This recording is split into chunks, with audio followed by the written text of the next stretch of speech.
di diskusi pada malam hari ini di meeting online mengenai penerapan pajak digital di Indonesia. Sudah siapkah? Nah, di sini saya akan memperkenalkan kedua pemateri kita pada malam hari ini. Yang pertama ada Mbak Hanifah, yang kedua ada Mas Teten Tendianto. Sebelum materi ini dimulai, mungkin saya akan sedikit membacakan CV dari kedua pemateri kita pada malam hari ini. Yang pertama dari Mas Teten Tendianto, beliau itu S1 menempuh pendidikan sarjana dari Universitas Islam Negeri Sunan Gunung Jati Bandung. Kemudian pada tahun 2017 sampai 2019 beliau sudah menamatkan studi masternya khususnya konsentrasi hukum bisnis di Universitas Gadjah Mada. Beliau juga pernah mendapat penghargaan beasiswa S1 Bidik Misi dan beasiswa S2 dari LPDP Kementerian Keuangan. Kemudian untuk pemateri kedua pada malam hari ini ada Mbak Hanifah Amalia. Beliau ini sekarang bekerja di BPPKAD daerah Surakarta. Yang kemudian beliau juga sekarang masih menjadi mahasiswa aktif, mahasiswa Magister Hukum Bisnis Universitas Gadjah Mada.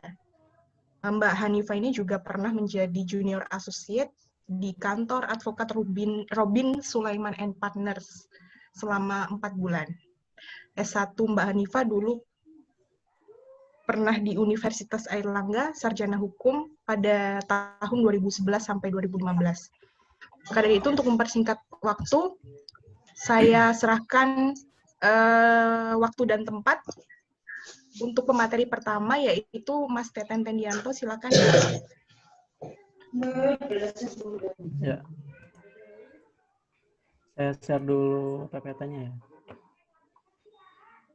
Oh ya, sebelumnya mungkin saya sampaikan juga untuk pemateri, kira-kira waktu untuk memaparkan materi selama 15-20 menit, dan juga ini pemberitahuan kepada para peserta, nanti kalau misalnya tiba-tiba linknya keluar sendiri, nanti bisa diklik lagi link yang sudah di-share dari grup, dari WA masing-masing, seperti itu ya. Monggo Pak. Ya, baik. Assalamualaikum warahmatullahi wabarakatuh. Di sini saya akan sedikit sharing tentang sedikit ilmu saya yang saya dapatkan. Jadi saya tidak terlalu expert juga di sini mengenai tentang tantangan pajak digital di Indonesia. Nah, di sini saya akan mengawali dari pengertian pajak itu sendiri. Ya, berdasarkan Undang-Undang KUPR Nomor 28 Tahun 2007, Pasal 1 Ayat 1, pajak adalah kontribusi wajib kepada negara yang terutang oleh orang pribadi atau badan yang bersifat memaksa berdasarkan undang-undang dengan tidak mendapatkan imbalan secara langsung dan digunakan untuk keperluan negara bagi sebesar-besarnya kemakmuran rakyat. Nah, ini tuh ke pengertian secara umum tentang pajak. Lalu apa sih fungsi pajak itu sendiri? Nah, yang pertama itu fungsi anggaran atau budgeter. Jadi pajak itu merupakan suatu sumber pemasukan keuangan negara dengan cara mengumpulkan dana atau uang wajib pajak khas negara ya, untuk membiayai pembangunan nasional atau pengeluaran negara lainnya. Dengan demikian, fungsi pajak merupakan sumber pendanaan yang memiliki tujuan menyeimbangkan pengeluaran negara dengan pendapatan negara. Lalu fungsi yang kedua yaitu mengatur atau regulasi. Nah, pajak sendiri merupakan alat untuk melaksanakan atau mengatur kebijakan negara dalam lapangan sosial dan ekonomi. Fungsinya tersebut ada 4. Yang pertama itu digunakan untuk menghambat laju inflasi. Yang kedua, mendorong kegiatan eko seperti pajak ekspor barang. Dan pajak ketiga itu untuk memberikan proteksi atau perlindungan terhadap barang produksi dari dalam negeri. Contohnya itu PPN. Lalu yang keempat, pajak dapat mengatur dan menarik investasi modal yang membantu perekonomian agar semakin produktif. Lalu fungsi yang selanjutnya yaitu fungsi pemerataan, pajak distribusi. Pajak ini dapat digunakan untuk menyesuaikan antara pembagian pendapatan dengan kebahagiaan dan kesejahteraan masyarakat. Dan fungsi stabilisasi ini fungsi yang terakhir, yaitu pajak dapat digunakan untuk menstabilkan kondisi dan keadaan suatu perekonomian, seperti untuk mengatasi inflasi. Pemerintah menetapkan pajak yang tinggi sehingga jumlah uang yang beredar dapat dikurangi. Sedangkan untuk mengatasi kelesuan ekonomi atau deflasi, pemerintah menurunkan pajak sehingga jumlah uang yang beredar dapat ditambah dan deflasi dapat diatasi. Nah itu sedikit tentang pengertian dan fungsi pajak. Lalu di sini saya akan langsung ke pajak digital. Menurut pendapat pribadi sendiri, pajak digital itu muncul pada saat pandemi ini karena suatu keresahan negara, di mana melebarnya defisit keuangan negara untuk memulihkan dampak ekonomi akibat wabah COVID-19 ini. Nah, untuk menuntut akselerasi dalam optimasi penerimaan negara. Nah, salah satu alternatif eksternalisasi pajak potensi adalah pengenaan pajak atas transaksi daring. Nah, mungkin teman-teman juga bisa tahu bagaimana suatu dampak dari COVID ini bisa berdampak pada semua sektor, dan dapat jadi transaksi-transaksi yang bisa dibilang offline itu semakin berkurang dan beralih kepada semuanya itu online gitu. Ya, mungkin dari contohnya saja dari Netflix atau menonton, nah itu kan ada biayanya, terus kayak belanja online tersebut biasanya kan dulu masyarakat itu belanjanya itu ya offline di supermarket gitu. Sedangkan pada saat masa pandemi itu kayak beralih kepada online. Mungkin dulu juga online juga ada, cuman pada saat pandemi itu meningkat, di mana suatu survei mengatakan bahwa 56% mengalami peningkatan pengeluaran selama pandemi. Belanja online menjadi pilihan untuk mematuhi anjuran tetap di rumah. Jadi itu kayak satu alasan gitu, di mana alasan untuk berbelanja dan tidak keluar di rumah itu, nah itu menjadi alasan dari si masyarakat. Nah, sebanyak 31% responden mengalami peningkatan belanja online, 42% dibandingkan sebelum masa pandemi. Nah, lalu pengertian definisi pajak digital itu apa sih? Nah, definisi pajak di era digital ini merupakan pajak atas perusahaan yang memanfaatkan teknologi internet, mulai dari penyediaan konten digital, sosial media, hingga transaksi perdagangan barang atau jasa melalui sistem elektronik yang selanjutnya disebut e-commerce. Jadi intinya penerapan pajak yang dilakukan bagi si pengusaha yang melakukan transaksi secara elektronik atau secara online. Lalu ini merupakan dasar hukum dari adanya suatu pajak digital. Yang pertama itu Undang-Undang Nomor 2 Tahun 2020, yaitu pengesahan dari PP yang sebenarnya PP Nomor 1 Tahun 2020. Lalu untuk mekanismenya itu diatur dalam PMK Nomor 48 Tahun 2020. Lalu secara umum pajak digital itu yang pertama itu pajak digital mengenai PPN atau pajak pertambahan nilai. Nah, secara singkat sih PPN itu pajak yang dikenakan bagi si konsumen itu sendiri. Nah, yang kedua itu PPH, yaitu pajak yang dikenakan kepada orang pribadi atau badan penghasilan. Jadi intinya itu PPH itu dikenakan bagi si pengusaha. Bentar. Lalu keberlakuan pajak digital itu sendiri apa sih? Nah, pajak digital itu ternyata berlaku 1 Juli 2020, berarti baru kemarin, belum genap 1 bulan. Nah, pemerintah memperlakukan pemungutan pajak pertambahan nilai atas pemanfaatan barang jasa kena pajak tidak berwujud dari luar daerah pabean di dalam daerah pabean melalui perdagangan melalui sistem elektronik atau PMSE yang diatur dalam PMK Nomor 48 Tahun 2020. Nah, sedangkan pengenaan pajak untuk PPH atau perusahaan digital tetap akan menunggu hasil konsensus OECD atau G20 meskipun ketentunya sudah dalam Perpu Nomor 1 Tahun 2020. Itulah ini undang-undang. Nah, di sini tuh kayak PPH itu yang menjadi suatu permasalahan, di mana kayak belum ada konsensus yang disepakati bagi suatu perusahaan yang ada di dalam negeri, yang terutama itu di luar negeri, karena masih banyak problem yang emang belum adanya kesepakatan. Nah, untuk PPN sendiri juga sebenarnya ada permasalahan, cuman masih bisa diterapkan dan mekanismenya itu sudah ada diatur dalam PMK nomor 48 tahun 2020. Lalu di sini tuh ada beberapa permasalahan pajak digital yang ada khususnya di Indonesia ya. Nah, di mana ekonomi telah berkembang berbasis teknologi digital ini dan belum ada kesepakatan antar negara terkait sistem perpajakan yang sesuai dengan menghadapi perubahan model bisnis ini. Jadi seperti yang tadi kita bilang bahwa masih belum ada kesepakatan antar negara tersebut.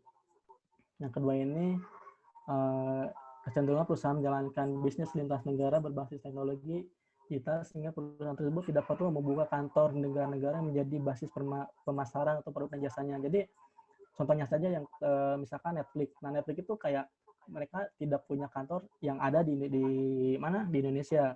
Nah itu tuh menjadi suatu problem untuk menarik pajaknya itu sendiri. Nah, di sini perpajakan yang dicatat di akuntansi saat ini masih menilai pengenaan pajak bagi suatu perusahaan didasarkan pada kerjaan kantor perusahaan tersebut di suatu negara. Nah, tadi seperti yang saya bilang bahwa pengenaan pajak yang khususnya bagi pengusaha-pengusaha itu sangat sulit gitu, karena emang tidak ada kantor, karena kan itu bersifat elektronik gitu. Lalu permasalahan pajak digital yang ketiga yaitu perkembangan teknologi dengan ciri usaha lintas negara telah mempersulit pemerintah dan pelaku usaha di berbagai negara dalam menentukan jumlah pengenaan pajak penghasilan yang tepat dan pada otoritas negara mana pajak tersebut harus dibayarkan. Jadi, nah ini yang menjadi suatu problem yang emang besar sekali di sini, terutama itu yang pengenaan PPh-nya sendiri bagi si perusahaan. Dimana karena emang bukan hanya di Indonesia, tapi seluruh negara masih belum mempunyai kesepakatan tersendiri bagaimana pajak itu diterapkan, karena setiap negara itu punya ego masing-masing gitu, bagaimana dia mendapatkan pajak itu untuk negaranya seperti itu. Nah, yang keempat itu digitalisasi telah mempengaruhi aktivitas transfer pricing perusahaan-perusahaan multinasional untuk mengalihkan profit ke berbagai kos dalam rangka mengurangi pendapatan kena pajak. Hal ini dapat mengakibatkan penurunan kewajiban pajak pembayaran pajak perusahaan tersebut pada suatu negara. Nah, berlakunya pajak digital sendiri itu ini khusus tentang PPN-nya sendiri, yaitu kan yang berlaku saat ini itu yang tadi sudah saya katakan itu PPN yaitu pada tanggal 1 Juli. Nah, itu berlakunya itu bagi perusahaan yang ada dalam negeri maupun yang cross border atau perusahaan-perusahaan yang ada di luar negeri. Nah, lalu penerapan PPN itu sendiri sebenarnya kayak masih belum secara praktik masih belum kelihatan juga ya, karena emang masih di masih baru dan emang belum kelihatan apakah emang bisa diterapkan atau enggak. Namun diharapkan sih sebenarnya misalkan kalau emang PPN ini berjalan, jadi harusnya berjalan bagi perusahaan yang ada di dalam negeri maupun di luar negeri, karena ketika si perpajakan yang secara online ini diberlakukan, yang jadi permasalahan itu yang ada di luar negeri itu sendiri. Nah, takutnya ketika si PPN tidak berjalan atau transaksi dari cross border tersebut akan meningkatkan persaingan usaha yang tidak sehat terhadap domestic retailer yang diwajibkan pemungut PPN atas penjualan kepada konsumen akhir. Hal ini tentu memberikan ketidakadilan bagi wajib pajak, khususnya pengusaha kena pajak yang menjual produknya lebih mahal akibat PPN dibandingkan supplier luar negeri yang mampu menjual produknya bebas dari pengenaan PPN. Nah, ini jadi ada keresahan tersendiri bagi si perusahaan yang sama-sama online. Di sini sama-sama online itu ketika si perusahaan yang emang lumayan maju gitu kena pajak yang PPN ini, jadi mereka misalkan dalam negeri ini melakukan pembayaran atau taat pajak. Nah, sedangkan di perusahaan-perusahaan pengusaha-pengusaha yang di luar negeri itu tidak memberikan pajak penghasil PPN tersebut kepada Indonesia, karena emang kan susah karena ada di luar negeri. Jadi mungkin di sini diharapkan PPN yang akan diterapkan, yang telah diterapkan saat ini tuh intinya benar-benar adil bagi si pengusaha-pengusaha online yang ada di Indonesia gitu, sehingga persaingan usaha pun tetap berjalan, tetap fair gitu. Lalu di sini ada tantangan tersendiri bagi negara bagi negara Amerika. Nah, apabila melihat ke berita-berita yang telah beredar gitu tuh, mereka tuh kayak menjadi suatu tantangan tersendiri bagi pembukuan pajak digital. Kenapa? Nah, itu Presiden Amerika tersebut khawatir pengaturan pajak tersebut di 10 wilayah tersebut akan merebak ke mitra dagang lain dan mendiskriminasi perusahaan digital asal Amerika Serikat. Jadi mungkin saat ini tuh kebanyakan perusahaan-perusahaan digital itu ada di Amerika, sehingga mungkin Trump atau di pemerintahan di Amerika Serikat itu khawatir akan terdiskriminasi. Yang pertama mungkin bagi mereka terdiskriminasi, cuman menurut pendapat saya sendiri sih kayak mereka tidak mau kehilangan suatu pendapatan dari pajak tersebut ketika penerapan pajak digital itu diberlakukan seperti itu.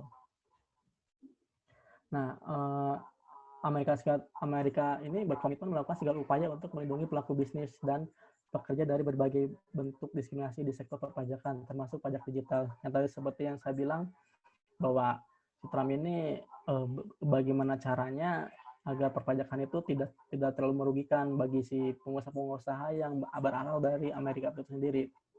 Nah, ada contoh dari yang mungkin lucu juga, mungkin karena emang si Amerika itu kayak negara yang adidaya gitu kan, punya kekuatan yang emang luar biasa sekali, di mana si negara mengancam melakukan retaliasi saat Prancis berencana mengenakan pajak penjualan digital dengan tarif 3%. Nah, ini kayak melakukan suatu pengancaman bagi Paris. Bagi Prancis aja mungkin bisa dibilang negara maju, dia kayak tidak bisa melakukan apa-apa ketika si Amerika mengancam, dan dengan si Amerika tersebut merespon wacana itu dengan mengancam pengenaan tarif barang-barang impor. Jadi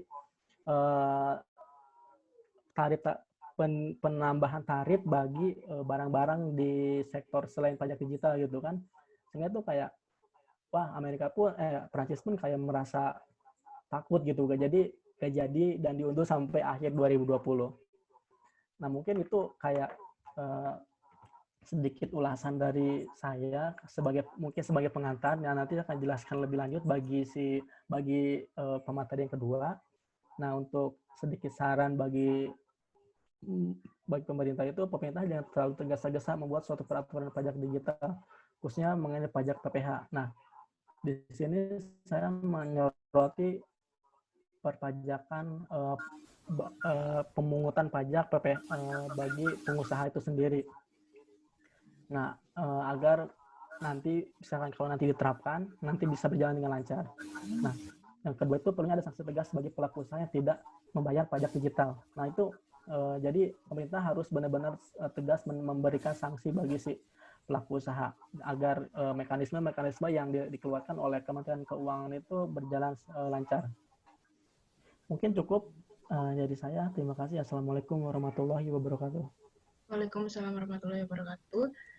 Terima kasih atas pemaparan yang cukup menarik dari Mas Teten.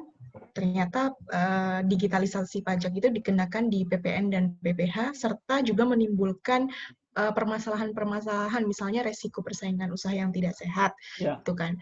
Nah, untuk selanjutnya mungkin untuk mempersingkat waktu, saya serahkan kesempatan kepada pemateri kedua, yaitu Mbak Hanifah Amalia.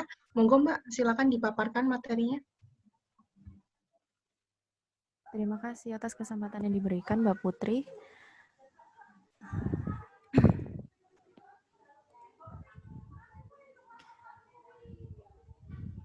Sebentar, Oke. Assalamualaikum warahmatullahi wabarakatuh. Selamat malam rekan-rekan sekalian. Terima kasih atas kesempatannya untuk bisa berbicara, sharing di depan teman-teman sekalian. Terima kasih juga untuk meluangkan waktunya join di webinar kali ini.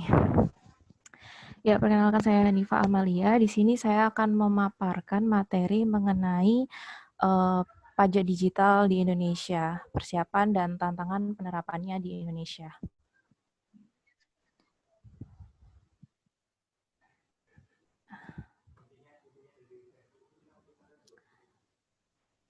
Penerapan pajak digital sendiri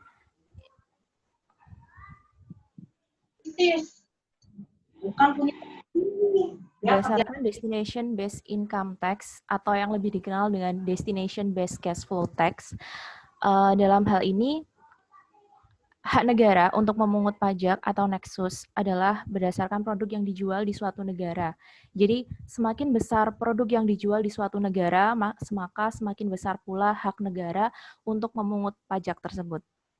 Nah, hal ini berbanding terbalik dengan masing-masing definisi dari destination sendiri dan juga income tax sendiri.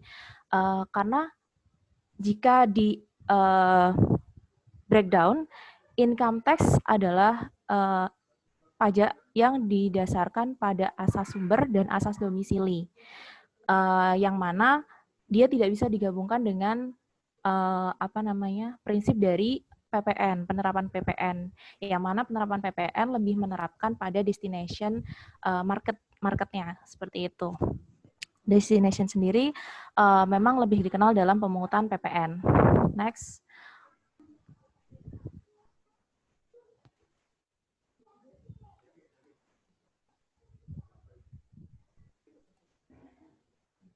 Destination based income tax sendiri dalam EU Parlemen 2019 itu digunakan untuk mengantisipasi real economic distortion. Real economic distortion dalam hal ini, salah satu contohnya adalah adanya tax avoidance dan tax evasion. Kemudian destination based income tax juga digunakan untuk mengakui the increasing importance of market jurisdictions. Jadi semakin besar marketnya pada jurisdiksi tertentu akan meningkatkan pendapatan pajak di negara market tersebut. Dan yang ketiga yaitu untuk mengantisipasi adanya difficulty to stop tax competition. Jelas, jadi tidak semua negara itu menjadikan pajak sebagai pendapatan atau sumber utama untuk membiayai negaranya tersebut. Jadi misalkan di negara A, dia ternyata tidak memerlukan pajak sebesar negara B. Jadi para pelaku usaha bisa memanfaatkan itu sebagai tujuan marketnya dia. Gitu. Nah, itu yang menimbulkan tax competition yang jelas. Kemudian next, potensi masalah yang timbul. Hal ini mendistorsi konsep resident source dalam perpajakan internasional khususnya pajak langsung seperti PPh. Karena dia akan mengubah instrumen P3B. Tentu saja, karena seperti yang saya jelaskan tadi di awal, destination based income tax ini perpaduan antara income tax yang basisnya PPh, ada di situ ada resident source, dan juga digabungkan dengan destination market destination-nya pada PPN, seperti itu. Dapat mengubah instrumen P3B. Jelas, karena P3B sendiri ini fungsinya untuk meringankan beban bagi para negara yang akan menerapkan pajaknya di masing-masing negaranya, seperti itu. Kemudian, tapi kalau ini menciptakan nexus baru, maka semua P3B yang ada itu harus dihapuskan dan menerapkan konsep yang baru karena perubahan ini bersifat fundamental, jelas bersifat fundamental. Contoh, hal ini akan mengakibatkan balance allocation of taxing rights akan terganggu. Kenapa? Karena balance allocation taxing rights ini sendiri adalah Dalam konteks P3B, kita mengetahui bahwa balance allocation of taxing rights ini terjaga ketika negara domisili diberi hak eksklusif untuk memungut pajak atas laba usaha, kecuali ada BUT di negara sumber dan negara sumber dalam konteks penghasilan pasif atau dividen. Dalam hal ini, mereka memiliki hak primary tax right sebelum dana itu direpatriasi ke negaranya domisili. Jadi ketika nanti laba usaha lalu diberikan juga di negara market, maka nanti akhirnya negara domisili menjadi tergerus hak mepajakannya karena dalam konteks PPH atas penghasilan pasif masih di negara sumber dan laba usaha di negara market. Hal ini akan ada resistensi atau perlawanan dari negara-negara domisili. Kemudian yang kedua, pendefinisian dari destination. Destination sendiri ini menciptakan atau mengenalkan konsep baru seperti value creation dan significant economic presence. Sebenarnya tidak memiliki landasan konsep yang kuat. Mereka tidak bisa membantah konsep-konsep lama seperti P3B yang sudah diterapkan sejak lama. Itu. Hal ini akan menimbulkan munculnya arbitrary dan excessive taxation. Contoh, tidak bisa menciptakan aturan pajak yang hanya menyasar pada wajib pajak tertentu, misalkan Netflix, Facebook gitu. Nah, akan menyebabkan arbitrary dalam hal ini maksudnya adalah contoh kalau seperti yang kita ketahui, yang sering didengung-dengungkan di berita, di TV ataupun di media yang lain, Netflix, terus Spotify itu sering dimention oleh tokoh-tokoh seperti orang-orang dari Kementerian Keuangan atau dari media sendiri karena pajak mereka terlalu besar. Nah, ini akan memunculkan arbitrary yang dimaksud. Kemudian yang ketiga yaitu resistensi dari wajib pajak. Penentuan wajib pajak itu sudah hal yang sulit. Bila tidak ada pemungutnya, maka orang yang menikmati itu sendiri yang harus membayar kewajiban pajak. Hal ini bertentangan dengan konsep PPN, yakni membagi beban antara beban administrasi dan beban ekonomi. Yang mana beban administrasi itu harus dipungut, dilaporkan, dan dilaporkan oleh pelaku usaha. Kemudian beban ekonomi ini yang dibebankan kepada konsumen, yang dibayarkan langsung kepada pelaku usaha. Nah, dari negara domisili wajib pajak akan resisten karena wajib pajaknya harus membayar lebih di negara market. Dan ekses dari negara domisili tersebut adalah timbulnya pajak berganda internasional. Jadi tidak ada lagi artinya P3B kalau ini diterapkan seperti itu. Contohnya yang baru-baru ini terjadi, ramai diberitakan di media adalah Trump memberi ancaman perang dagang apabila Indonesia memajaki Netflix. Karena yang kita tahu Netflix berasal dari California. Kemudian perkembangan yang ada di OECD hingga saat ini yang saya ketahui adalah OECD itu akan terus bekerja pada pengembangan two pillar approach. Yang mana pilar pertamanya itu disebut ada unified approach, new nexus, new profit allocation rules, three-tier mechanism, yang mana hanya ingin menambah nexus baru dan tidak ingin menciptakan suatu nexus baru. Tidak ingin menambah suatu kontrak sosial yang baru di bidang pemajakan laba usaha, tapi dia hanya ingin memberi pembenaran kepada negara market untuk memungut pajaknya. Dan pilar 2 yaitu membahas mengenai minimum tax. Jadi berapa besaran pajak minimum yang harus dikenakan ke semua negara. Dan dalam hal ini saya pun sebagai sebagai warga negara, sebagai orang Indonesia seperti mempertanyakan gitu, apakah kepentingan Indonesia selama ini telah terakomodasi dalam proposal OECD? Karena seperti yang kita ketahui kemarin waktu ada penerapan akses informasi keuangan untuk perpajakan, Indonesia juga mengikuti dan sekarang pun juga Indonesia mengikuti gitu. Nah, kepentingan Indonesianya ini di mana? Apakah kepentingan-kepentingan Indonesia dalam mengikuti perkembangan proposal OECD ini sudah terakomodasi atau belum. Kemudian, nah di sini tentu sudah akrab pada kehidupan kita masing-masing di penggolongan platform digital menurut sektor industrinya. Seperti yang kita ketahui, dari sektor industri bisnis retail, kita sangat mengenal nama-nama berikut, yaitu Amazon, Tokopedia, Shopee, Lazada. Kemudian di jasa pengiriman atau kurir kita akrab dengan GoSend, Grab Delivery. Kalau yang delivery ini setahu saya dia berasal dari Thailand. Kemudian untuk akomodasi, sektor akomodasi ada Airbnb, ini biasanya digunakan oleh traveler internasional, kemudian Traveloka milik Anak Bangsa dan Agoda. Dan untuk transportasi umum daring yang biasa kita gunakan sehari-hari ada Gojek, Grab, dan Maxim.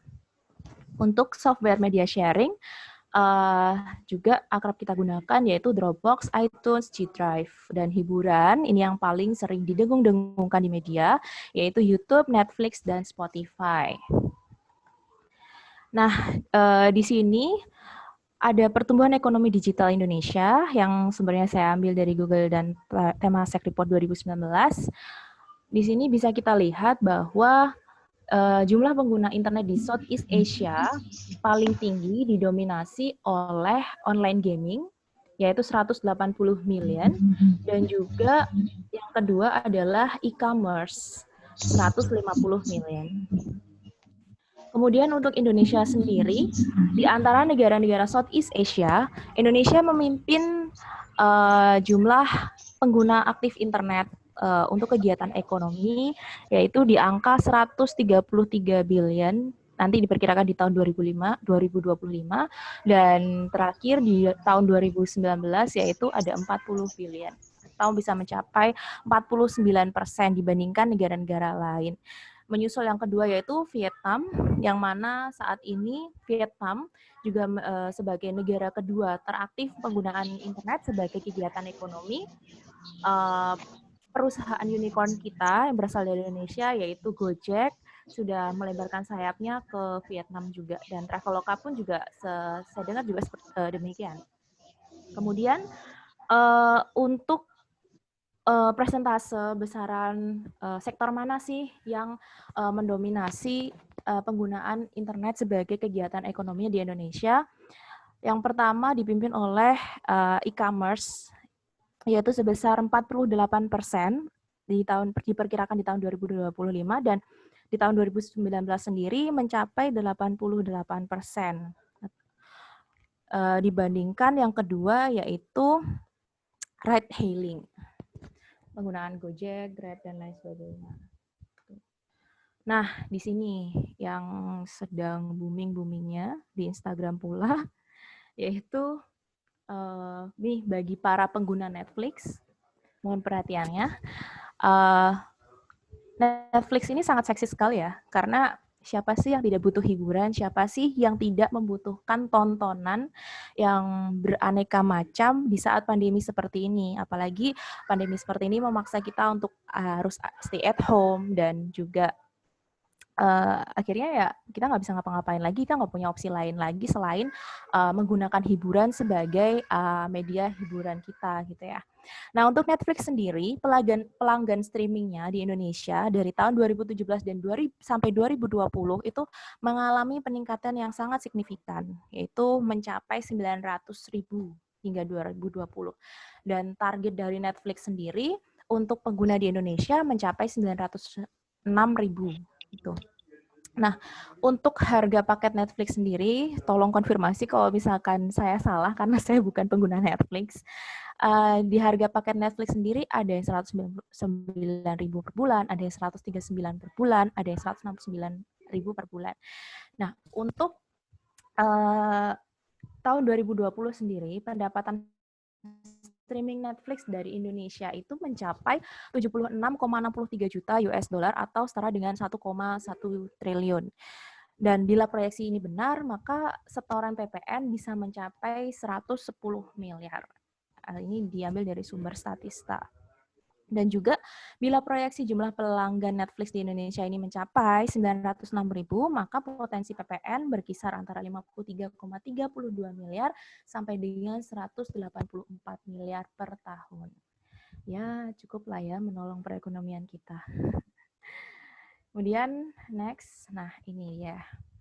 Berbicara masalah hukum, berbicara pula mengenai dasar hukum pengenaan pajak tersebut. Jadi dari kemarin diundangkannya Undang-Undang Nomor 2 Tahun 2020 tentang penetapan Perpu Nomor 1 Tahun 2020 tentang kebijakan keuangan negara dan stabilitas sistem keuangan untuk penanganan pandemi COVID-19 dan atau dalam rangka menghadapi ancaman yang membahayakan perekonomian nasional dan atau stabilitas sistem keuangan karena diundangkannya di Undang-Undang Nomor 2 Tahun 2020 ini, dia mulai diberlakukan pada tanggal 1 Juli 2020. Sebelumnya, ini tertuang dalam Perpu Nomor 1 Tahun 2020. Seperti yang kita ketahui bersama, dan tadi sudah diterangkan oleh Mas Teten, bahwa dikarenakan ada pandemi, dikarenakan ada keadaan kahar, maka dibentuklah Perpu Nomor 1 Tahun 2020 itu untuk menjawab kebutuhan ekonomi nasional, yang mana kebutuhan seperti kebutuhan medis dan pemenuhan kebutuhan ekonomi yang lain harus dipenuhi, maka pemerintah Indonesia memikirkan bagaimana caranya kita bisa mendapatkan sumber lain. Nah, salah satunya adalah dengan cara memajaki mereka-mereka yang tadinya belum terpajaki, padahal pelaku-pelaku usaha yang seperti mereka itu sudah terpajaki. Maksudnya pelaku usaha di bidang non-digital ya. Dan juga mengingat bahwa itu tadi pengguna jasa media daring di Indonesia sangatlah tinggi, terbesar di Southeast Asia, itu yang dimanfaatkan oleh pemerintah kita untuk menggali pendapatan lebih banyak, seperti itu.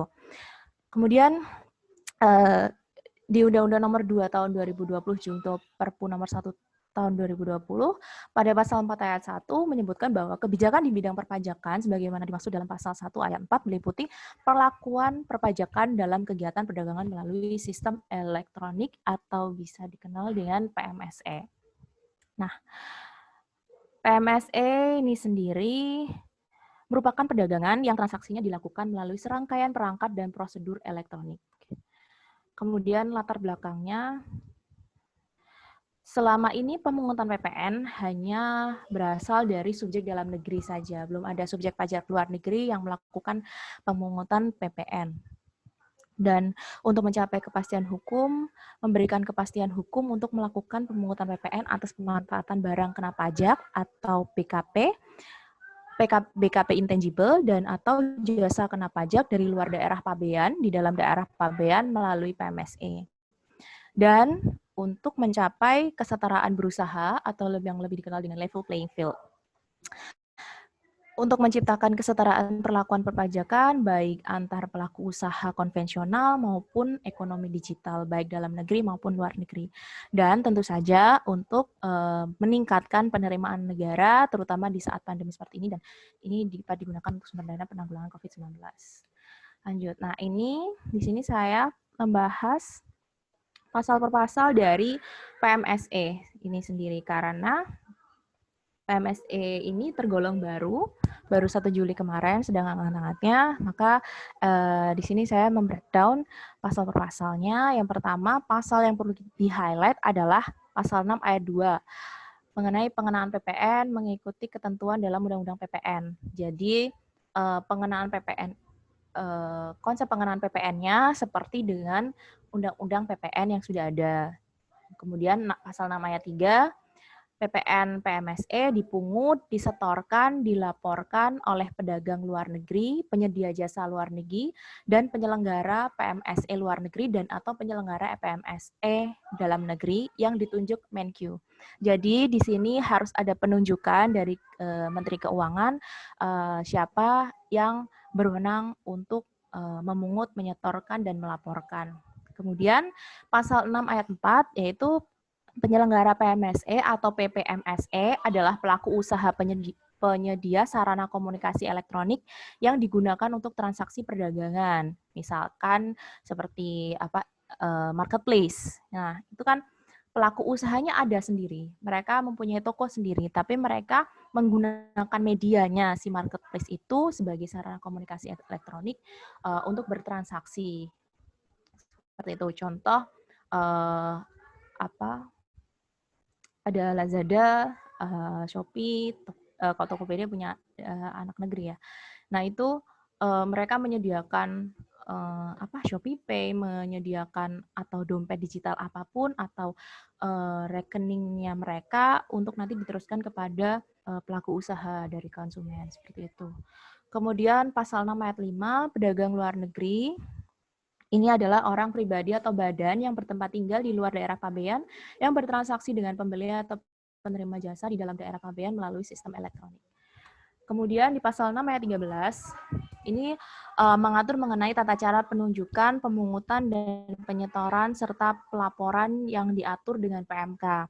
Nanti lebih lanjut akan diatur di PMK 48. Kemudian pasal 7 ayat 1, ya ini tentang pedagang luar negeri, penyedia jasa luar negeri, PPMSE luar negeri, dan PPMSE dalam negeri, yang tidak memenuhi ketentuan pasal 6 ayat 3 dikenai sanksi administratif sesuai Undang-Undang KUP. Jadi masih merujuk Undang-Undang KUP juga. Kemudian pasal 7 ayat 3, selain dikenai sanksi administratif, nah ini juga dikenai sanksi pemutusan akses setelah diberi teguran. Jadi bagi mereka-mereka yang sudah ditunjuk oleh Menteri Keuangan dan sudah dikenai sanksi administratif, tapi kok ternyata mereka juga masih belum melakukan penyetoran, pelaporan, pemungutan, mereka akan diberi sanksi berupa pemutusan akses, tentunya setelah diberikan teguran. Gitu. Kemudian di pasal 7 ayat 4, yaitu pemutusan akses dilakukan dalam hal ketentuan pasal 6 ayat 3 dan 10 tidak dipenuhi sampai dengan batas waktu yang ditentukan dalam teguran. Gitu. Kemudian pasal 7 ayat 5, masih di Undang-Undang Nomor 2 Tahun 2020 Junto Perpu Nomor 1 Tahun 2020, yaitu yang berwenang untuk memutus akses atas permintaan Menq ini adalah Menkominfo. Kemudian, nah ini aturan pelaksananya dari Undang-Undang 2 2020 tadi adalah PMK nomor 48 garing PMK 03 garing 2020. Yang perlu di-highlight adalah pasal 2 ayat 5 yang berisi pembeli barang atau penerima jasa tetap terutang PPN dan PPN tersebut dipungut dan disetorkan dan dilaporkan sendiri sesuai dengan pasal 3A Undang-Undang PPN. Kemudian pasal 3 ayat 1 berisi tentang jenis-jenis barang kena pajak intangible. Jadi barang kena pajak intangible itu apa aja jenisnya, ada macam-macam seperti itu. Kemudian pasal 3 ayat 2, barang kena pajak intangible termasuk juga pemanfaatan barang digital.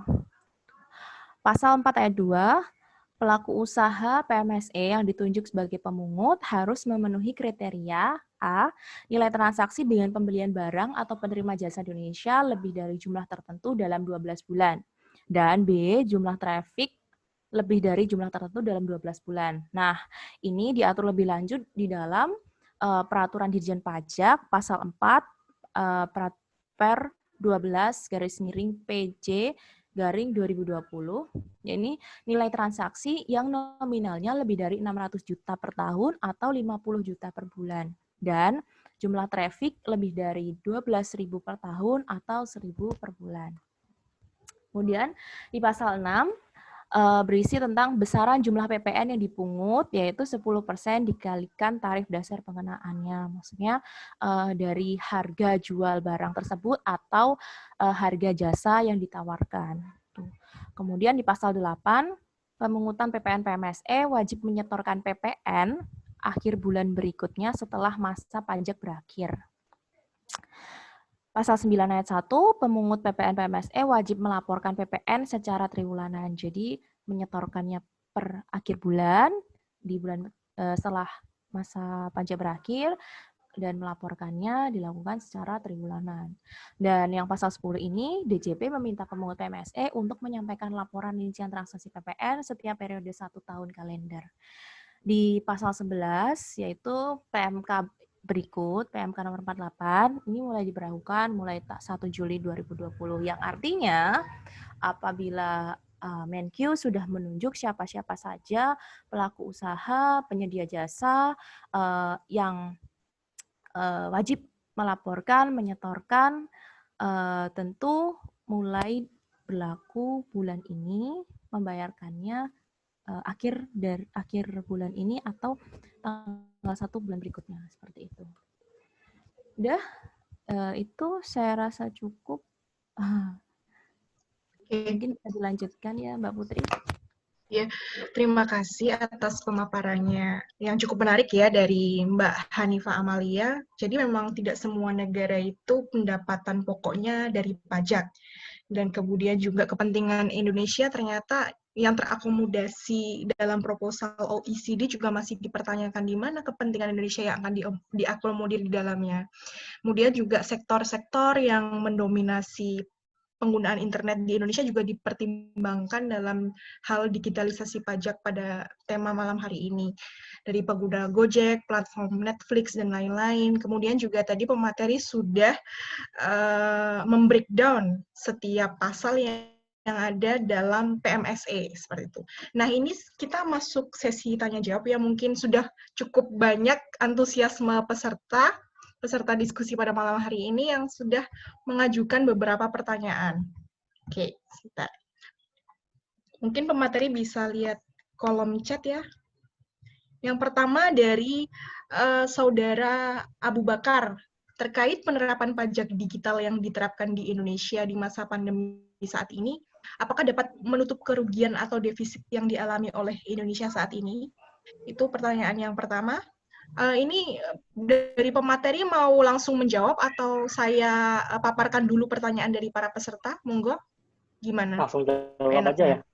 Oke, yang pertama. Pertanyaan. Monggo. Iya. Aku dulu atau Hanifah? Mungkin aku mencoba menjawab ya. Ini. Ya. Jadi Mas Abu Bakar, terima kasih atas pertanyaannya terkait penerapan pajak digital yang diterapkan di Indonesia di masa pandemik. Apakah dapat menutup kerugian atau defisit yang dialami oleh Indonesia saat ini?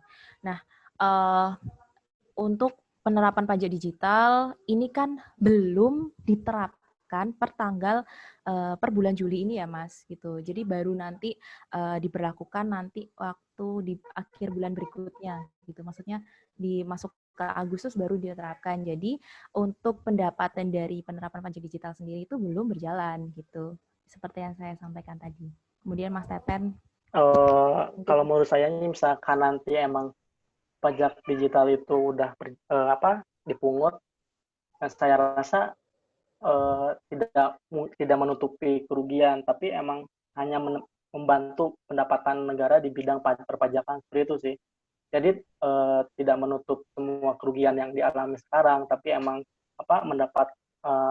setidaknya membantu untuk mendapatkan pendapatan negara, terutama di bidang perpajakan ini, seperti itu. Oke, sudah cukup dari pemateri. Cukup. Mungkin dari penanya, Saudara Abu Bakar, kalau misalnya ada yang masih ada yang dipertanyakan bisa bertanya lagi, tapi nanti mungkin setelah sesi ini selesai, sesi pertanyaan pertama gitu. Untuk pertanyaan yang kedua dari Saudara Surya Handika. Betul kan ini? Ya. Menurut narasumber sekalian, kenapa digital tax baru diatur dan dieksekut sekarang? Bukankah terlalu terlihat bahwa pemerintah ini memanfaatkan momen ketika digital service meningkat waktu pandemi? Akhirnya diambil pajaknya. Sama nasibnya dengan wacana pengambilan pajak sepeda. Efektifkah pajak digital di Indonesia, sedangkan pembajakan masih masif di Indonesia? Kemudian pertanyaan ketiga, di PMK nomor 40, kalau tidak salah disebutkan bahwa pembeli BKP ini adalah mereka yang melakukan transaksi melalui internet. Protokol bagaimana dengan transaksi digital yang sifatnya fisik, misalnya keping CD software. Monggo, silakan siapa yang akan menjawab terlebih dahulu? Oke, Saya coba. saya. Oh, Anifa dulu ya, silakan. Ya, oke. Terima kasih, Mas Teten. Saya akan mencoba menjawab pertanyaan dari Saudara Surya. Pertanyaan pertama, menurut saya, kenapa sih digital tax itu baru diatur atau di-execute sekarang? Bukankah terlihat bahwa pemerintah memanfaatkan momen ini, gitu kan? Nah, kalau bisa dibilang memanfaatkan momen, mungkin iya sih. Tapi ada alasan besar di balik itu. Alasan besarnya adalah untuk saat ini Indonesia sendiri masih menunggu konsensus global yang diadakan oleh OECD, di mana konsensus itu belum mencapai kesepakatan. Jadi tadi yang seperti yang saya jelaskan di awal bahwa destination based income tax itu tuh masih debatable, masih ada kekurangannya di mana-mana. Jadi kayak destination sendiri dan base income tax sendiri itu kan dua hal yang sebenarnya berbeda gitu. Nah, tapi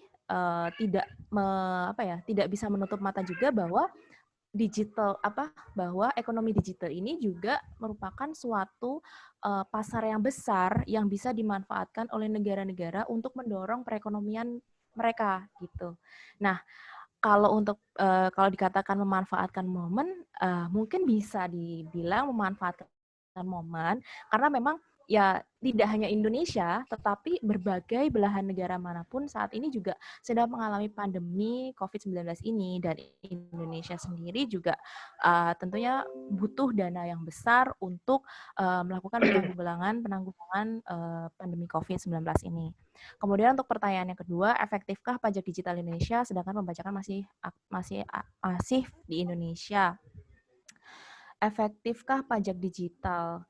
Efektif tidaknya pajak digital di Indonesia, mungkin dalam hal ini yang dipertanyakan oleh Saudara Surya adalah contohnya Netflix ya. Netflix menjual perfilman, menjual series dengan mematok harga, dan juga setelah ini pun ditambah dengan pajak PPN, apakah akan berakibat pada semakin besarnya pembajakan di Indonesia. Kalau efektif atau tidaknya itu bisa dilihat dari tindakan-tindakan represif yang dilakukan oleh pemerintah sih. Kalau efektif atau tidaknya gitu. Tapi menurut saya sebagai individu, sebagai wajib pajak, juga sebagai penikmat hiburan daring atau penikmat hiburan digital, sebaiknya ya kita kalau sudah tahu pembajakan itu ilegal, jangan melakukan kegiatan pembajakan gitu. Lebih baik menggunakan yang aman saja, yang legal saja. Netflix pun juga kualitasnya sepadan dengan harganya kok, walaupun saya juga bukan usernya sih, tapi pernah pakai user orang lain. Terus yang ketiga, di PMK 48 ya mungkin ya, bukan PMK 40, disebutkan bahwa pembeli BKP ini adalah mereka yang melakukan transaksi melalui internet protokol. Bagaimana dengan transaksi digital yang sifatnya fisik, misalnya keping CD? Nah, keping CD ini kalau setahu saya ya, coba nanti koreksi jika saya salah, keping CD ini kan bentuknya fisik dan harus diantarkan secara langsung, secara fisik pula kan. Nah, kalau diantarkan secara langsung, secara fisik, tentunya dia sudah kena, misalkan dia dilakukan pembeliannya dilakukan di luar daerah pabean atau di luar negeri, dia sudah kena bea cukai dulu ketika masuk di dalam negeri, seperti itu. Gitu. Setahu saya seperti itu, gitu. Kalau untuk keping CD software. Kemudian Mas Teten, tambahannya mungkin? Ya, mungkin menjawab nomor satu juga, ketika dibilang memanfaatkan momen, bisa dibilang iya, karena dulu pun sebelum pandemi ini kayak pemerintah pun narik ulur penerapan tidak. Nah, sedangkan pada saat peningkatan suatu penjualan contohnya saja kayak tadi Netflix seperti itu menjadi suatu peluang bagi pemerintah mendapatkan suatu pajak untuk mendapatkan pemasukan bagi negara. Nah, itu pun bisa dibilang momen agar pemerintah mendapatkan pemasukan yang lebih di era pandemi ini, seperti itu. Nah, untuk kedua, efektifnya pajak digitalnya, sedangkan untuk melihat efektif atau tidaknya, mungkin nanti kita lihat dulu ketika penerapan si perpajakan itu dipungut gitu. Nah, mungkin nanti dilihatnya pas ketika penerapan itu dilaksanakan seperti itu. Nah, untuk sekarang sih ini belum kelihatan dan kita tidak tahu apakah ini efektif atau tidak. Cuman diharapkan pajak digital ini, terutama yang PPN ini yang udah berlaku ini, diharapkan efektif karena ketika ini sudah efektif, mungkin ini akan berjalan lancar untuk kedepannya seperti itu. Ini mungkin harapan saya. Misalkan kalau untuk melihat efektif atau tidaknya, nanti lihat secara di lapangan aja. Lalu untuk benar juga kata Mbak Hanifah, untuk software yang CD itu kan berbentuk fisik, jadi itu offline, jadi makanya tidak diatur di PMK ini, karena PMK ini kayak mengatur transaksi jual beli secara online gitu, secara elektronik seperti itu. Jadi untuk CD software sendiri kayak itu pengenaan tarifnya mungkin sudah yang tadi seperti dikatakan oleh Mbak Hanifah, dan itu tidak termasuk kepada BKP yang dituang dalam PMK nomor 40 tersebut. Terima kasih. Itu mungkin secara singkat. Itu jawaban dari para narasumber. Mungkin dari penanya apakah sudah cukup? Cukup ya. Oke, kita beralih ke pertanyaan berikutnya.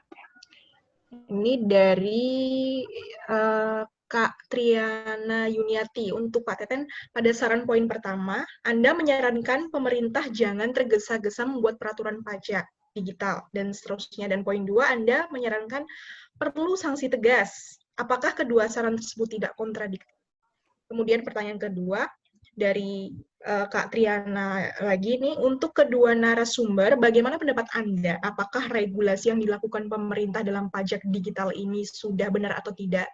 Jika tidak, bagaimana sebaiknya regulasi yang harus dibuat? Terima kasih. Monggo, silakan.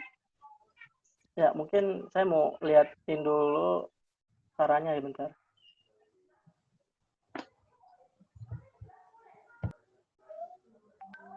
Nah, kenapa saya menuliskan saran yang pertama itu pemerintah jangan tergesa-gesa dalam membuat peraturan perpajakan digital, khususnya PPH.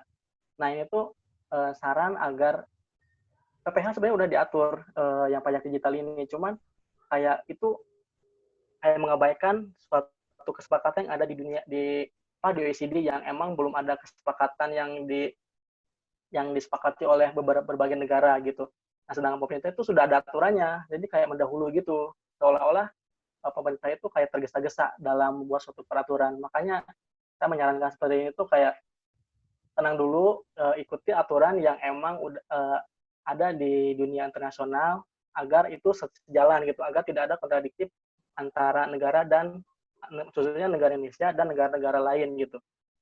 Nah, seperti itu. Nah, untuk yang kedua, adanya sanksi tegas. Nah, ini saran bagi yang emang peraturan atau yang sudah berlaku sekarang. Nah, suatu sanksi yang tegas ini akan memperlancar suatu pemungutan pajak. Ketika sanksi tersebut tegas, maka secara otomatis aturan-aturan yang dibuat bagi pemungutan pajak tersebut berjalan lancar. Nah, ketika sanksinya tidak tegas dan pemerintah kayak leye-leye seperti itu, ya di masyarakat pun kayak ya udahlah, nggak ada sanksi pun kita ngapain bayar pajak gitu. Jadi intinya suatu peraturan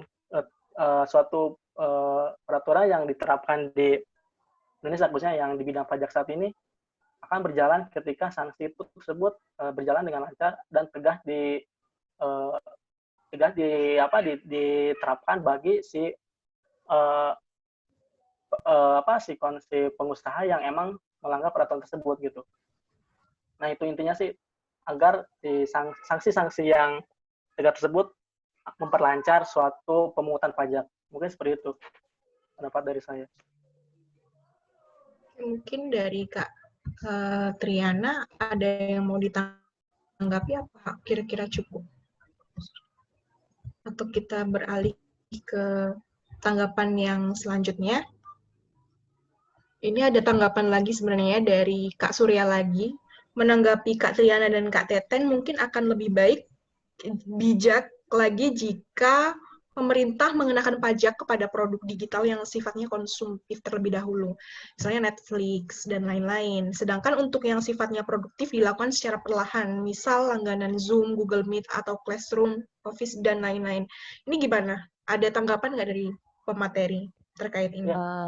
Gini, kalau untuk apa namanya, mohon maaf, maksudnya menanggapi pernyataan saran dari Saudara Surya, kalau untuk penerapannya, siapa yang didahulukan dan karena ada faktor apa, itu menurut saya biarkan Menteri Keuangan yang menentukan. Tadi kan sudah saya katakan di PMK itu yang berhak menentukan atau yang berhak menunjuk siapa-siapa saja pelaku PMSE, baik itu dari luar negeri maupun dalam negeri, itu adalah Menteri Keuangan. Tentu dalam hal ini Menteri Keuangan bisa melihat apakah perusahaan atau pelaku usaha PMSE ini sudah mencapai nilai ambang batas yang tadi sudah saya sebutkan melalui peraturan Ditjen Pajak, yaitu tadi berapa ya? Coba saya buka lagi ya.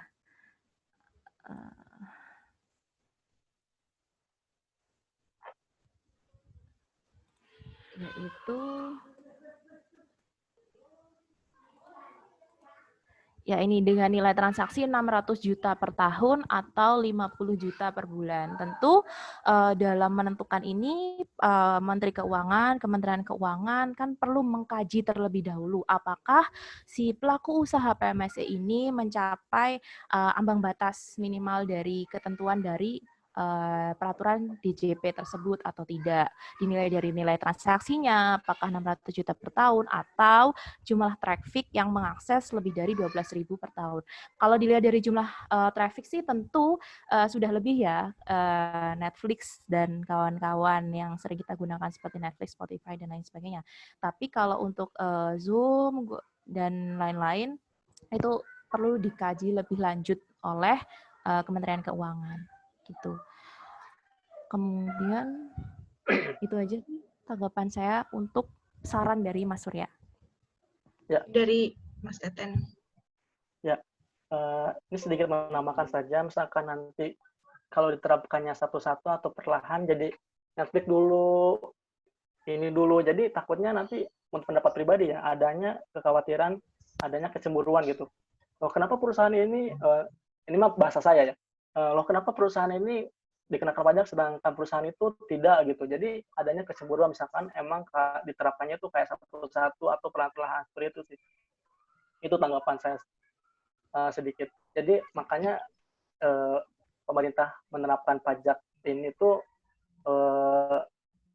secara bebannya tuh agak secara pribadi sih agak tidak adanya suatu kecemburuan gitu. Misalnya kalau diterapkannya sebagian-sebagian, nanti takutnya ada iri antara satu perusahaan dan satu perusahaan lain gitu. Oke itu. Oke.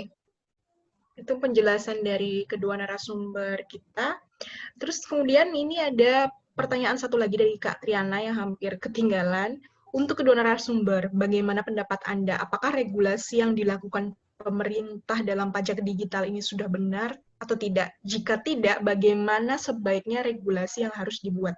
Terima kasih. Ini mungkin nanti narasumber akan memberikan gagasan, bagaimana gagasan regulasi ke depan mengenai pajak digital ini. Silakan. Ya, aku dulu boleh.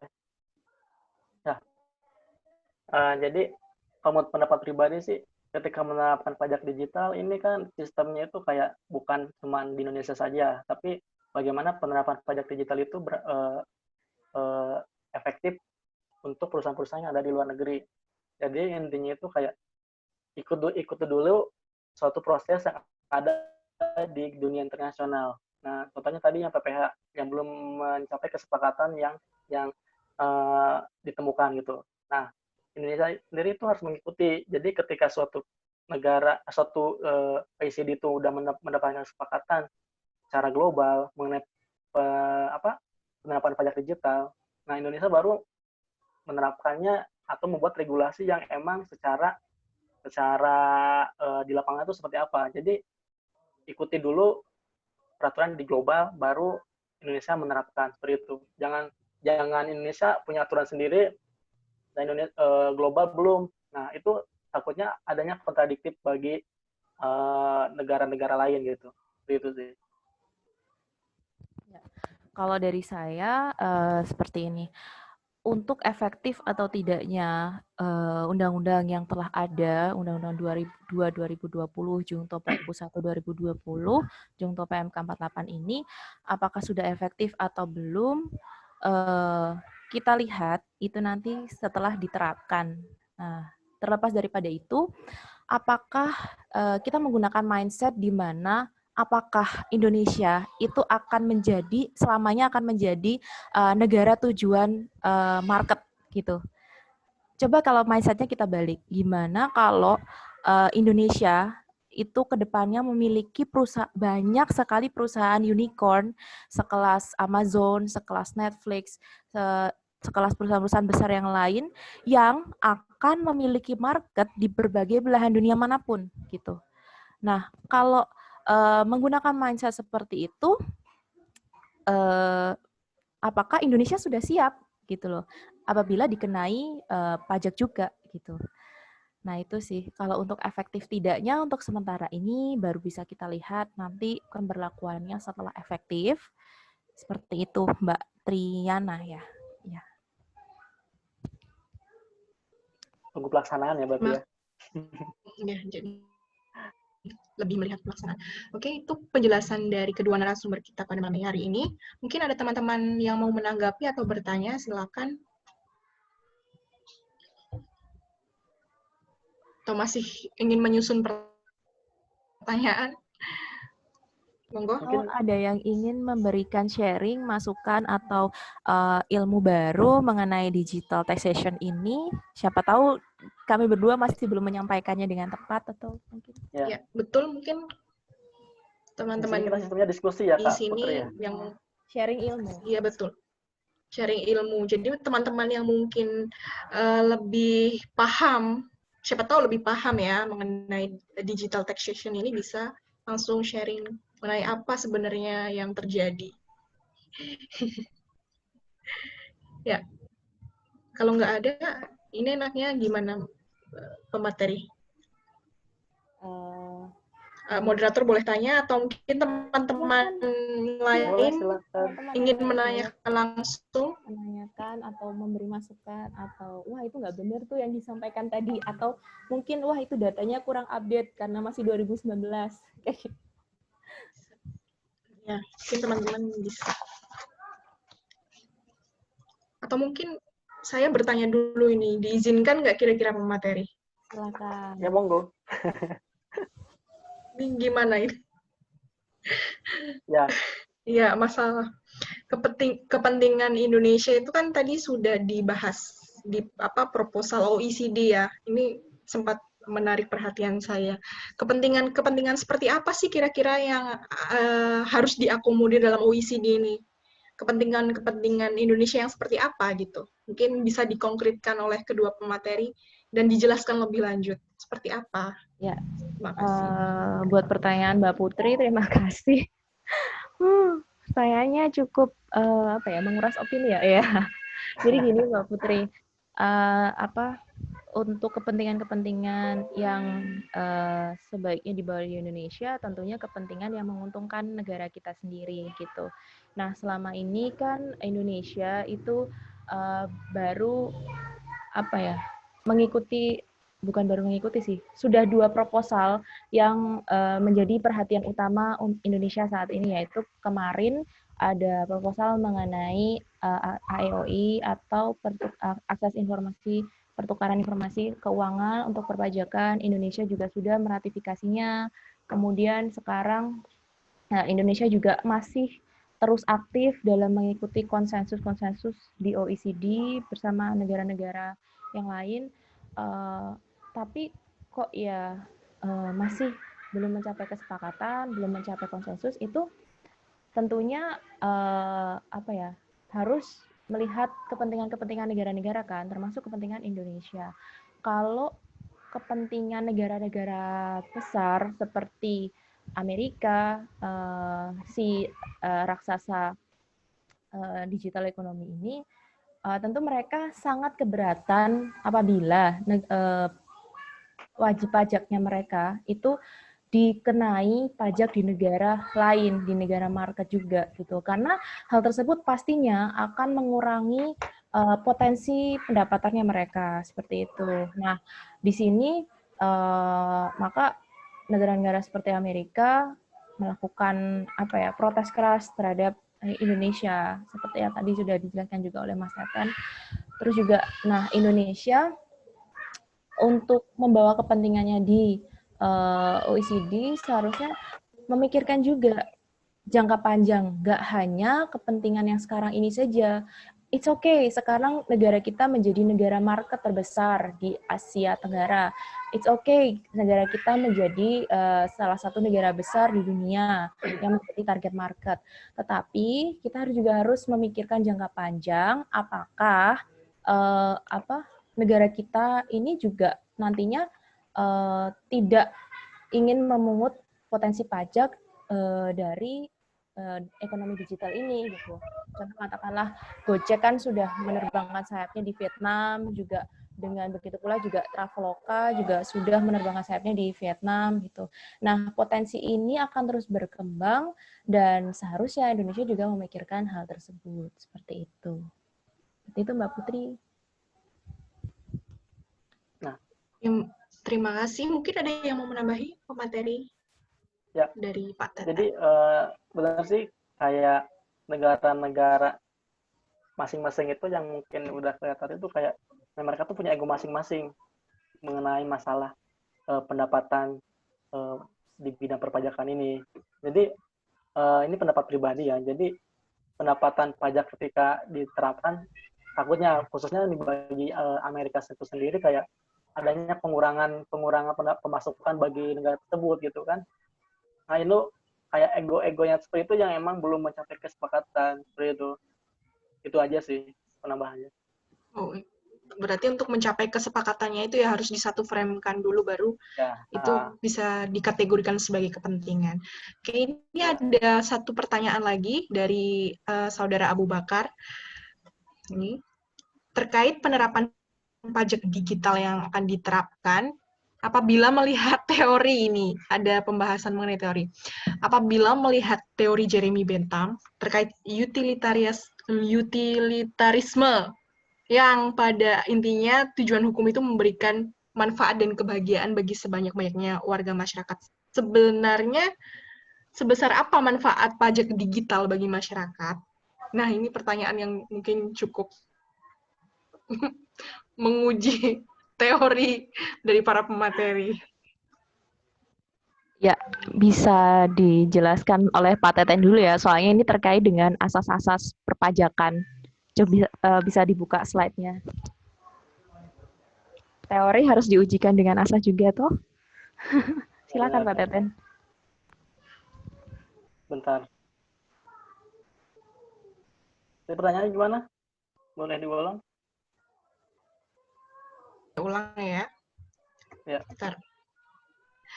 Terkait penerapan pajak digital yang akan diterapkan apabila melihat teori Jeremy Bentham terkait utilitarianisme yang pada intinya tujuan hukum itu memberikan manfaat dan kebahagiaan bagi sebanyak-banyaknya warga masyarakat. Nah, sebesar apa manfaat pajak digital bagi masyarakat dikaitkan dengan teori dari Jeremy Bentham tadi? Itu. Ya.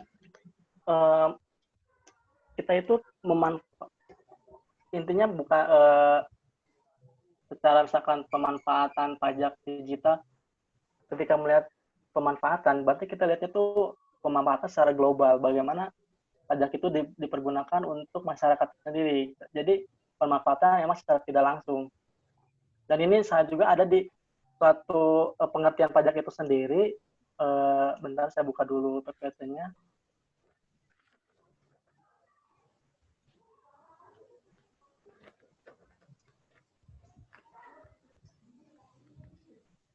Nah, saya peraturannya belum kebuka, jadi intinya itu pemanfaatan. Jadi kan di sini contohnya di masa pandemi ini, karena si pajak itu sudah bukan wajib pajak tapi pendapatan sebenarnya itu terkuras di masa pandemi ini. Jadi pajak-pajak yang digital khususnya di yang ada saat ini tuh diharapkan membantu suatu pertumbuhan ekonomi yang ada di negara itu sendiri. Nah itu tuh pertumbuhan ekonomi itu kayak emang tidak dirasakan secara langsung bagi masyarakat. Contohnya saja ketika pajak itu diambil dari masyarakat, bukan berarti si masyarakat itu bisa memberi si pemerintah memberikan uang secara langsung dari hasil pungutan pajak tersebut, tapi ketika pemanfaatan itu untuk kemakmuran rakyat, misalkan dari contohnya dari masalah infrastruktur dan segala macam, itu salah satu contoh dari pemanfaatan pajak itu sendiri. Jadi tidak melihat dari pajak digital, misalnya kalau dilihat dari manfaat pajak seperti itu. Jadi pemanfaat secara umum. Baik, mungkin dari si penanya, Saudara Rohmat, masih ada tanggapan tidak? Itu Hanifa mungkin masih mau menambahkan. Oh iya, pada dasarnya gini, pajak, kembali lagi ya di pengertian bedanya pajak dan retribusi. Kalau pajak ini kan kontraprestasinya tidak langsung, beda dengan retribusi. Ketika kita membayarkan secara langsung, ada efeknya, ada efek yang kita rasakan, ada kebermanfaatan yang kita rasakan. Kalau pajak tentu tidak seperti itu. Pajak kontraprestasinya secara tidak langsung. Seperti yang kita ketahui, sumber pendanaan terbesar kita yaitu pajak. Untuk negara Indonesia yaitu pajak. Dan dari pajak ini pula, akhirnya infrastruktur bisa jalan, terus juga kekurangan-kekurangan biaya kesehatan juga bisa terpenuhi. Mungkin tidak, mungkin kalau teman-teman bilang, saya tidak bisa merasakan langsung dampak dari pembayaran pajak. Saya tidak bisa merasakan langsung. Ketika saya bayar pajak, saya dapat apa? Saya nggak dapat apa-apa. Cuman besarannya terus yang besaran nominal terus-menerus yang ditagih kepada kita, tapi kita tidak bisa merasakan secara langsung. Ya memang konsep perpajakan itu seperti itu gitu. Makanya tadi saya bilang ke Pak Teten, coba tolong dibuka itu asas-asas perpajakannya. Dan juga salah satunya asas gotong royong juga ya. Jadi ketika kita membayarkan pajak itu mungkin saat ini tidak bisa kita rasakan langsung karena mungkin kita tidak terdampak suatu bencana atau kita tidak terdampak suatu masalah kesehatan. Tapi untuk orang yang mengalami hal tersebut itu sangat bermanfaat sekali gitu. Seperti itu sih. Intinya tidak bisa merasakan langsung gitu, tapi kita merasakan dari dampak si pajak itu, kayak contohnya tadi infrastruktur, jalan, kesehatan. Jadi itu berlaku bagi semua gitu. Jadi misalkan orang-orang yang emang tidak seperti yang tadi di Hanifah bilang bahwa loh aku nggak merasakan apa sih manfaatnya pajak itu, kok cuma ditagih doang tapi nggak ada feedback balik ke kita gitu kan. Nah mungkin itu tidak melihat dari bagaimana sejalan itu bisa mulus, terus pendidikan bisa lancar, bisa maju, terus masalah tadi untuk mengatasi kemiskinan, mungkin meskipun kemiskinan masih belum juga, cuman adanya pajak ini sedikit membantu seperti itu. Jadi tidak dirasakan secara langsung bagi kita sendiri seperti itu. Oh iya, terima kasih. Jadi intinya pajak ini dibayarkan iurannya dengan catatan bahwa dampaknya tidak secara langsung bisa dirasakan oleh masyarakat, tetapi memang pasti ada untuk kedepannya manfaat-manfaatnya. Kemudian ini ada pertanyaan lagi dari Kak Triana Yuniati berkaitan dengan penjelasan Pak Teten tadi. Apakah berarti Indonesia harus meratifikasi terlebih dahulu peraturan pajak digital Indonesia? Dari Pak Teten. Digital internasional. Ya benar. Jadi kita itu nunggu suatu peraturan, nunggu suatu kesepakatan yang ada di dunia internasional. Contohnya tadi PPH yang emang belum mencapai kesepakatan. Jangan sampai Indonesia itu kayak internasional belum ada kesepakatan, tapi Indonesia udah dengan cerobohnya membuat peraturan gitu kan. sedangkan di global aja belum ada. Nah, takutnya nanti contoh kasusnya kayak tadi di Prancis. Prancis menerapkan pajak besar 3% bagi pajak digital. Nah, di Amerika sendiri malah membuat memberikan retaliasi kepada si Prancis tersebut dengan pengenaan tarif yang emang lebih besar gitu kan di bidang bukan di bidang digital juga, tapi di bidang lain seperti tadi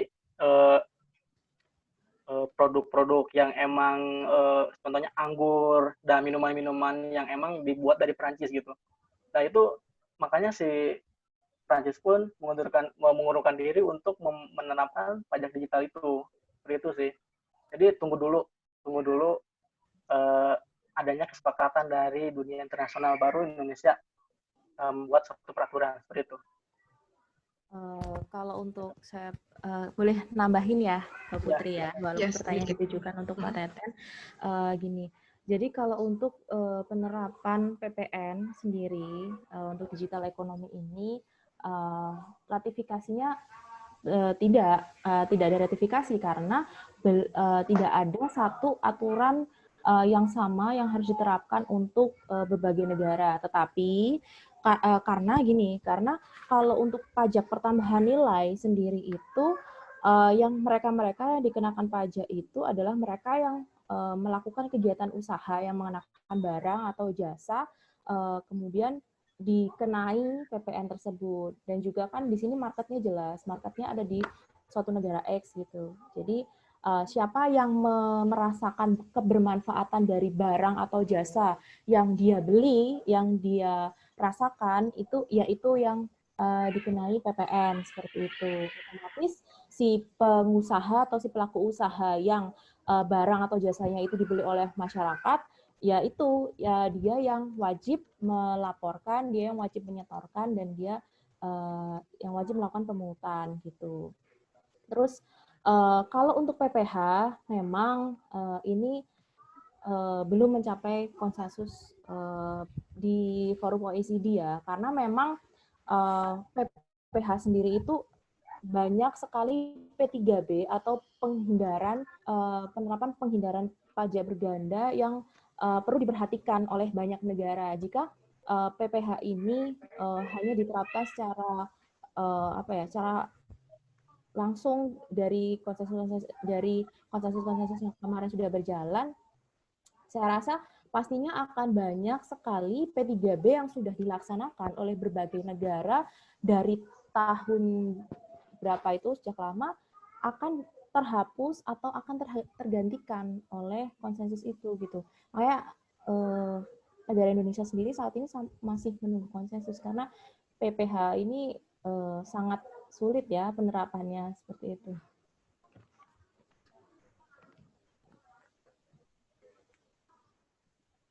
Sudah? Kemudian ada lagi. Ya, sudah Mbak Putri. Sudah. Jadi dirasa cukup ya untuk tanggapan dari pemateri mengenai pertanyaan yang terakhir.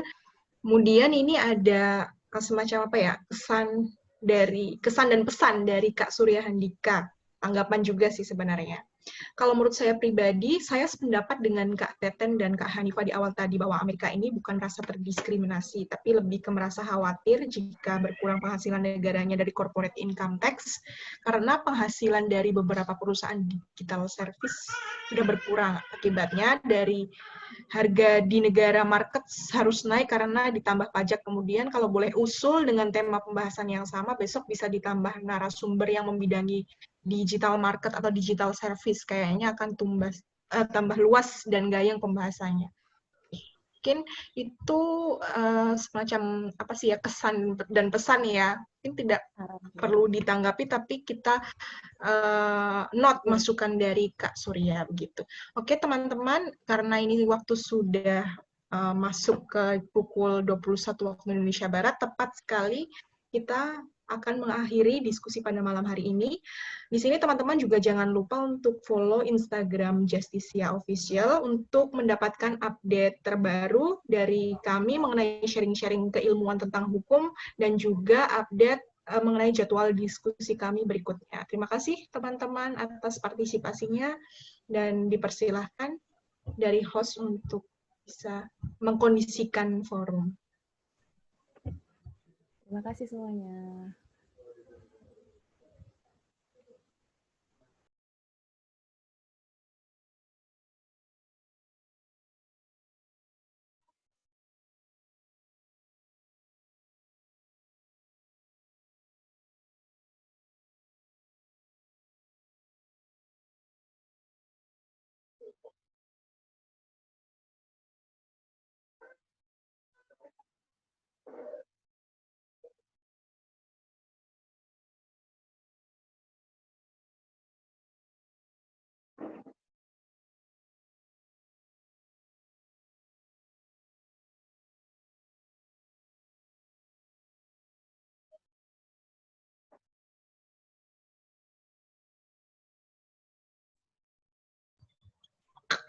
Sudah ya.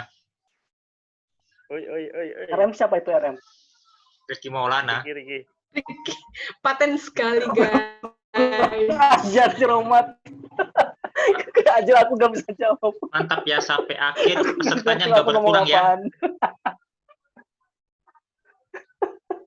Sampai akhir Terima tetap kasih 18. juga buat Mas Rohmat yang memancing loh ini. Bangsat emang. Baik. Sangat-sangat mantap sekali.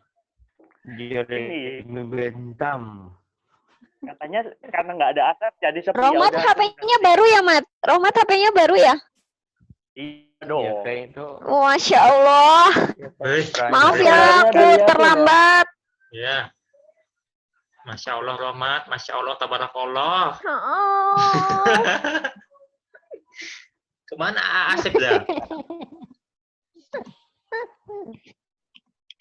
Iya, aku ganti. Iya, tadi ada insiden apa Sorry. Mantap ya. ini? Apakah ada Ya, insiden? ya. Aku lupa Pak, nge-share nggak bisa bergerak loh.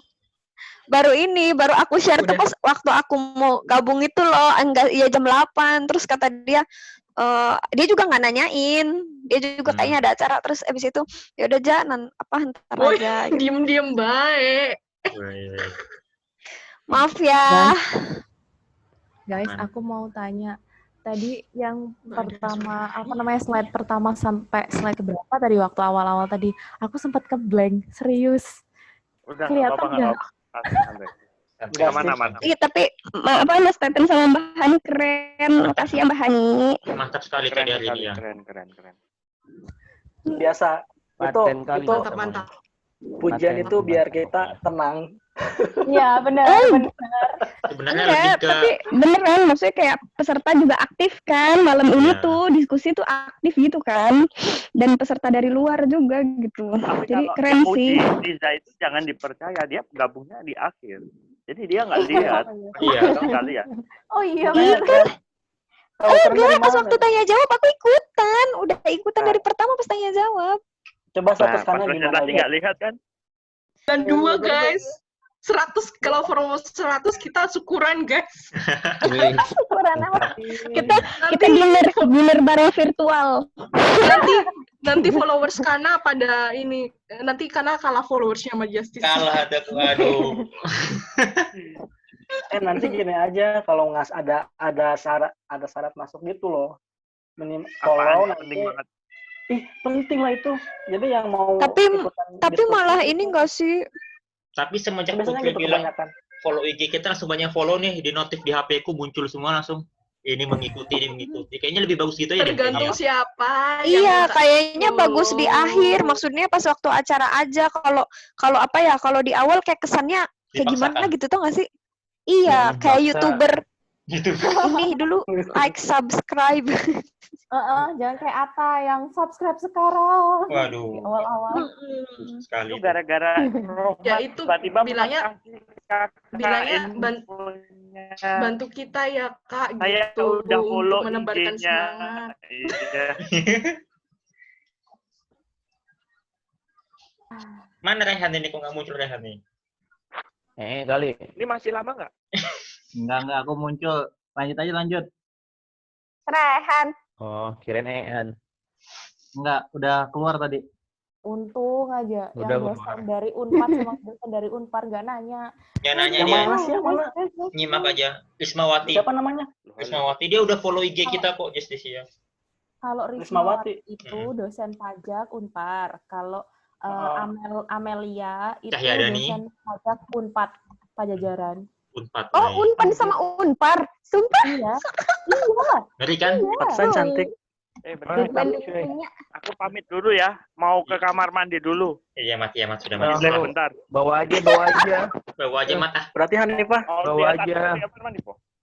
Hanifah, Apa? Bawa aja. berarti Amelia ini dosen pajak atau hukum pajak? Dosen hukum pajak. Semua dosen hukum. Oh, hukum pajak. UGM lah kita udah kita Pajajaran, ya. UGM. Ngeri ya. Dia Tapi dosen kan lo kita anjir. Dosen-dosen Kita gabung mahasiswa ya. UGM. Aku Teten, masih mahasiswa. Teten kamu kalian dosen bukan. Teten. Oh iya, aku dosen ya. Dulu makan lagi Kamu Fakfak, dosen. NTB, NTT. Aduh, sumpah tadi tuh ngeblank waktu di awal-awal gila. Kan udah disiapin. Terus pas udah Wih, ngebahas mantap, Pak. Mantap, Pak. lancar Mantap. aja. Kita pasar aja ya, Pak. Kita pasrah. Aku tuh pasti tadi udah ngomongin masalah ekonomi Indonesia, terus ngomongin Netflix, saya udah tuh, oh iya, baru inget. Pas yang di awal-awal, aduh, sumpah. Tapi keren sih. Ini untuk infografisnya jangan lupa ya, untuk materi bikin infografis catatannya. Kayak gimana sih Ingat, infografis? aku Kak masih ada Teten utang. sama Mbak Nifa diskusi gimana dan siapa yang mau bikin infografis. Riki dulu tagi Riki diam-diam aja tuh lah, Aku senyum-senyum masih dia. ada utang. Agak Pak Riki, Udah jago emang Pak Riki mendesain nih. gimana nih. Udah Kalau 2 minggu. aja yang desain nanti si Teten atau Kanan. Riki. Ya Anu, udah, Pak. aku mendesain. Hanifah isinya. Oh, desain sih. Kalian buat tulisan aja, 2 halaman. Lah katanya infografis Iya, buat Mas. diupload di IG kan? Iya, Yang ngedesain Kana. yang desain aku, kalian tulisannya aja, mentahnya aja, dalam bentuk Word-nya. Oh, 2 halaman kok, oh iya, Pak, maksimal. berarti Yang singkat aja. itu tuh buat 2 orang nah. Sembarang salah satu dari kalian yang bisa juga. Ya maksudnya tuh kan itu kayak dia nanti kita digabung gitu biar berurutan. Bisa juga kayak Oke, begitu. Bisa Nah juga. gitu, jadi aku mungkin ngomong dulu sama Hanifah. Cuman Apa intinya aja yang jangan, mau dibahas nanti dituliskan. ya sebenarnya jangan kebanyakan rencana sih. Yang penting kirim aja dulu. Nanti takutnya kayak Ricky nanti. Pagi lah sekarang. Ya, gimana jadi nih, Pak malu Riki? aku keluar dulu ya. Aku keluar dulu ya. Sakit perutku muek. Alasan klasik kan, alasan klasik. Guys, aku tadi berhayal Bu ya. Halo. Pakai SMS. Udah ini langsung aja gimana? Maunya itu, Pak. Pegel aku. Nyusun. Terus pegel aku. Si Evi sama si siapa? Siapa namanya? Farid. Farid. Iya, Farid nggak ikut. banyak yang nggak gabung, sibuk. Farid. Ya. Gimana? Sibuk mereka. Sorry ya, Oh, biasanya Liza, kelangganan tuh salah. apa yang nge-share link, akunya skip. Pasti kesalahan Allah, aku Lisa. udah capek. Iya, maaf ya. Skip. Oke deh. Oh iya, tadi ada peserta siapa yang tadi bilang katanya bising banget Kak, itu bilang minta materinya. Iya, si Erwin. Namanya siapa tadi lupa. Kan sudah di-share linknya sama Zoom. Surya. Jadi follow nggak sih Surya itu? Kok record? Kok di-record sih, nah? Oh iya, Kak. Gua belum mematikan ya.